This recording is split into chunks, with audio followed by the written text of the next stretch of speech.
Hello everyone, welcome back to my channel. I'm Katie, the introverted reader, or I should probably be the sweaty reader because oh my lord, it is warm today. Although Northern Ireland is only at a good 24 degrees, but that for us is, I may as well be, like Vecna may as well be sitting on me, I'm that warm. So I'm gonna hydrate. Make sure you're hydrating as well. Seriously, if you're over in England right now, you better be dousing buckets of water over yourself. Anyway, so today's video, I'm literally wearing this little vest top, making sure that you can all see it. I'm literally wearing this little vest top because it is just too warm to wear anything else. I was gonna wear my Hellfire shirt, which I got yesterday. Isn't it beautiful? This is the style that I wanted. I was gonna wear this for this video, and I had it on me, and I literally was in it for less than a minute before the heat was just like, nah mate, no you're not. So I could not bring myself to wear this for this video, so we're going with this because I literally can't wear anything else. And if you hear outside noises, it's because I have every possible window in this room open. So welcome to me and my sweaty existence. Anyway, this video that you are watching is going to be a video about my favorite trilogies.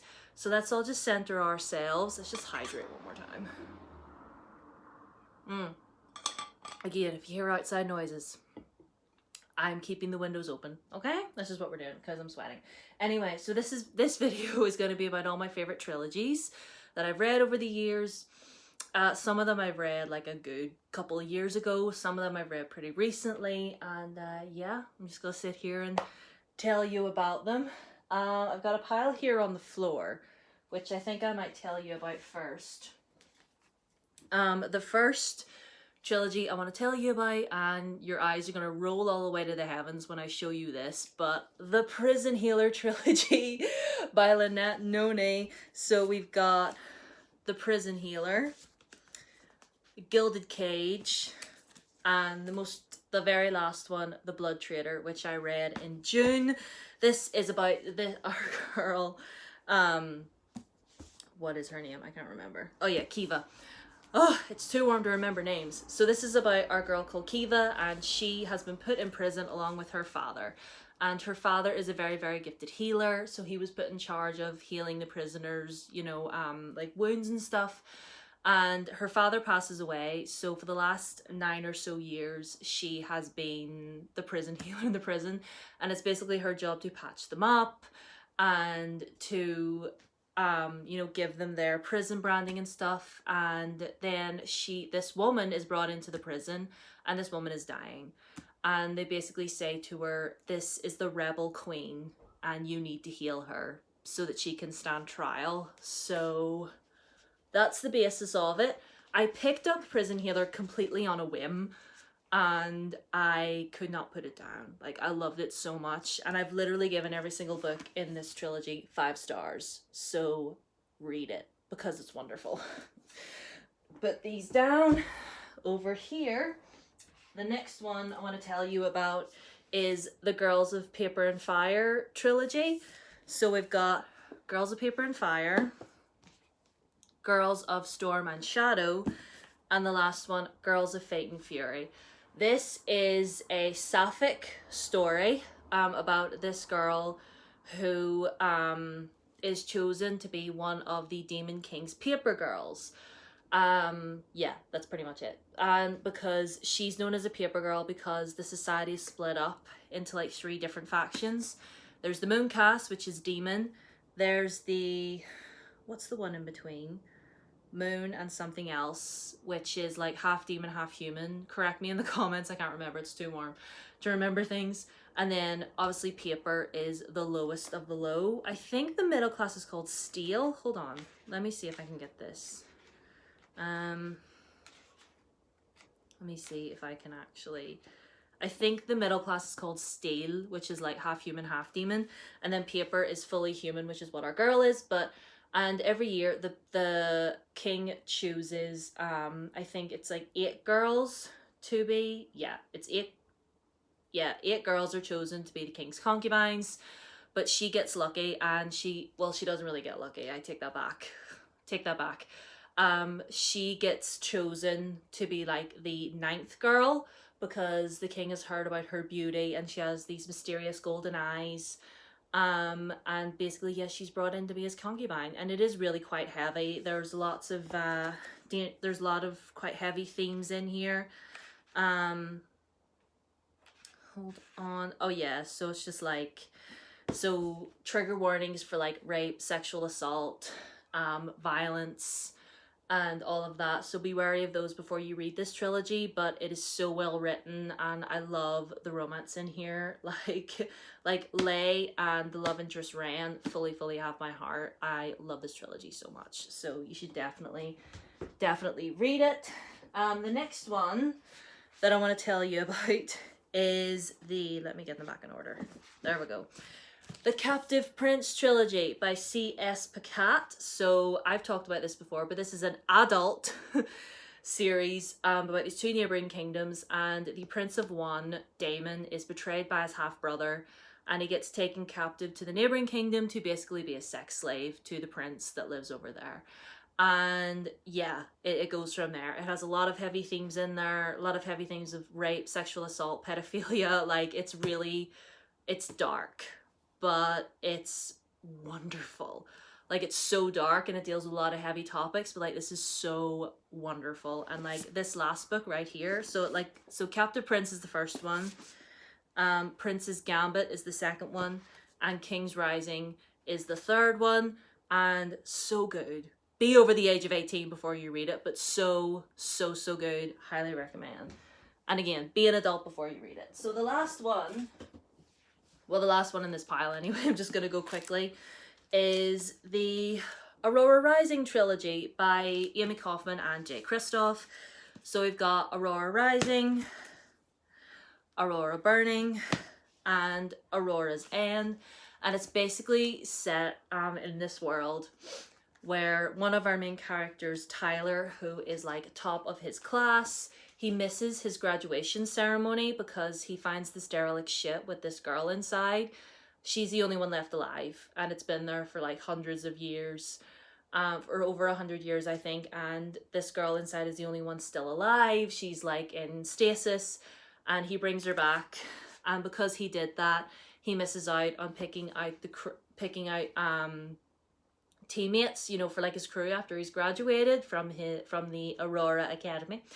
So he's kind of left with the dregs of this, and it's kind of like this trilogy about this mismatched group of people, these group of kids who are like thrown together by chance, and they end up, you know, pretty much saving the world 2 or 3 times. So it is actually so good. I loved it so much. I wasn't expecting to like it so much, but like then I read this one and loved it, and then I read this and it made me cry, and then the third book, oh my goodness, like so good. And I hear the audiobooks are really good for these as well. I never read the audiobooks. I probably should have, because it's a full cast, but like, yeah, highly recommend this. Very good. Now I have some here piled up next to me. The next one I want to talk about is the Devabad Trilogy by S.A. Chakraborty, and I was sleeping on this trilogy for so long.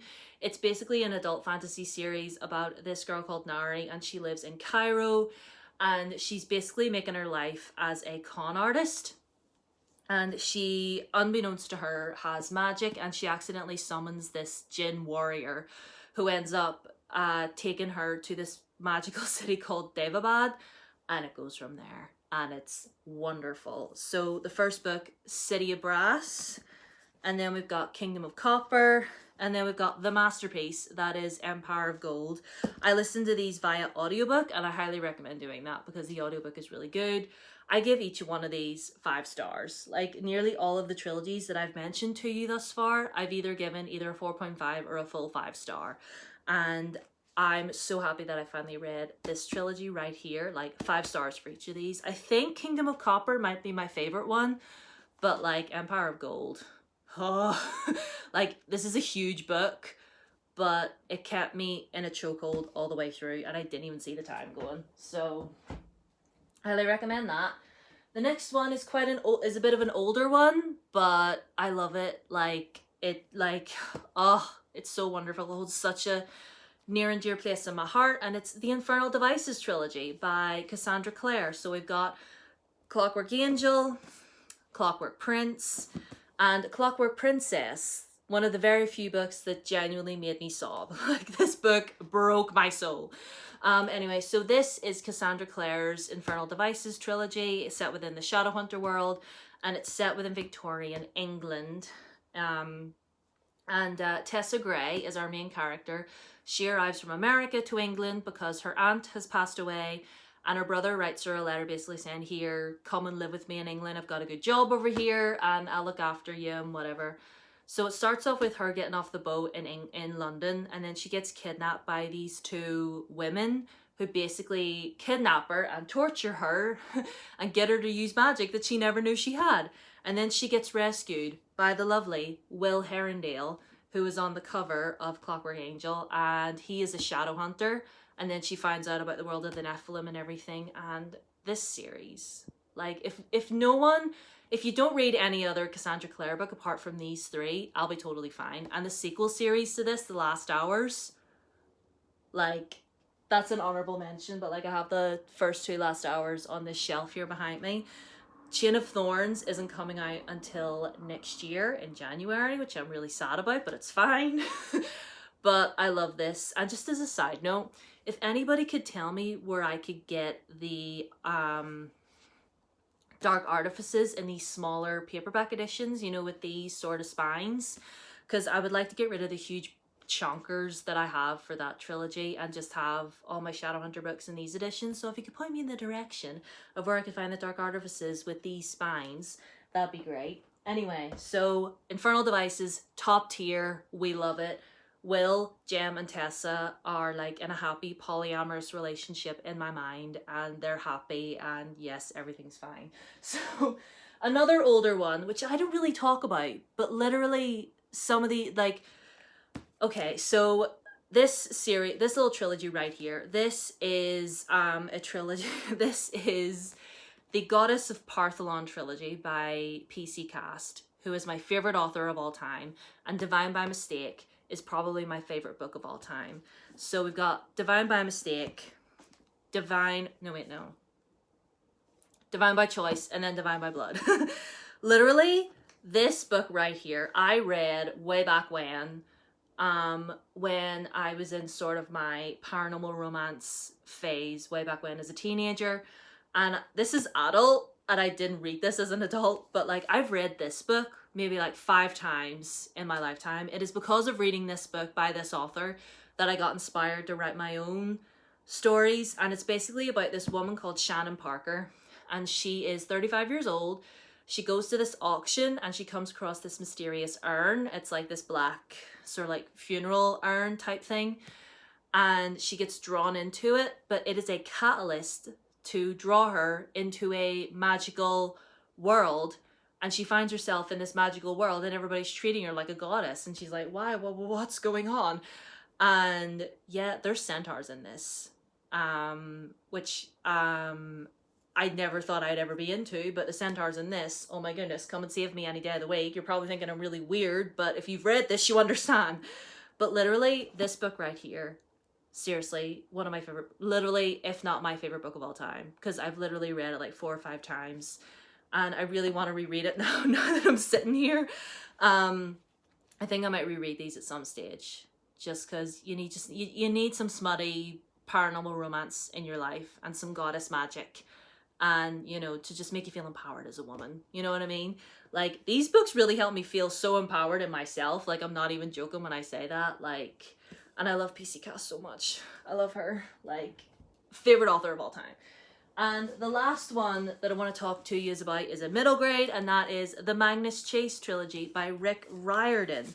So we've got Magnus Chase in the Sword of Summer, Hammer of Thor, and Ship of the Dead. And this is basically about a boy called Magnus Chase, and he is 16 years old, and he's homeless, living on the streets of Boston. And he dies. That's not a spoiler. He does die, but then he goes up to Valhalla, which is sort of like the Norse version of like of heaven. And because he died in battle, he gets honored, if you know what I mean, and he gets to, you know, carry on and fight with other soldiers of Valhalla. And Valhalla is like this big huge hotel, and it's super funny and super queer as well. We have we've Magnus, who himself is queer. We've a deaf character in here, characters of color, like literally Rick Riordan just has everything in his books. And this is obviously based off of Norse mythology, because obviously he'd done a lot of Greek mythology. This is Norse mythology. And an honorary mention, if we're going to talk about trilogies by Rick Riordan, The King Chronicles, which is based off of Egyptian mythology. I would recommend that as well. But like, I love Magnus Chase so much. I remember reading this and just being like, wow, this is amazing. And yeah, I would highly recommend this. Like, it's amazing to go from paranormal romance to middle grade, but that's just what this is. That's what you signed up for, okay? When you subscribe, like, we get a mishmash over here. So yeah, those are some of my favorite trilogies of all time. Well, some of them of all time. Some of them are definitely up there. But yeah, I hope you enjoyed this video. My throat hurts from talking so much.